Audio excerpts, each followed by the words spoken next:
Hey everyone, welcome back to my channel. If you're new here, don't forget to hit that subscribe button for more amazing content.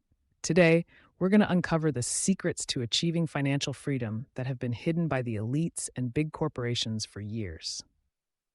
So, let's dive right in. Firstly, let's talk about what financial freedom really means. It's the ability to live the lifestyle you desire without having to work or rely on anyone else for money. Sounds great, right? But how do we get there? Here are the three little known ways. 1. Investing in yourself. The first secret is investing in yourself. This could be through education, learning new skills, or even starting a side hustle. The more you invest in yourself, the more valuable you become. 2. Living below your means. This is a tough one for many people. It's not about depriving yourself of everything you love, but rather being smart about your money. It's about distinguishing between what you want and what you need. Number 3, building passive income streams. The third secret is building passive income streams.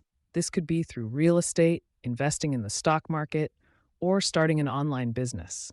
The goal is to create a source of income that doesn't require your active involvement all the time. These are the three little known ways to achieve financial freedom. It's not easy, and it doesn't happen overnight, but with persistence and dedication, it's definitely achievable. Remember, the path to financial freedom is a marathon, not a sprint. So, there you have it, folks. The secrets that have been hidden from us for years are now in your hands. Use them wisely and start your journey towards financial freedom today. If you found this video helpful, please give it a thumbs up and share it with your friends. Don't forget to subscribe and hit the notification bell so you won't miss our future videos. Remember, your path to financial freedom starts now. Thanks for watching, and I'll see you in the next video.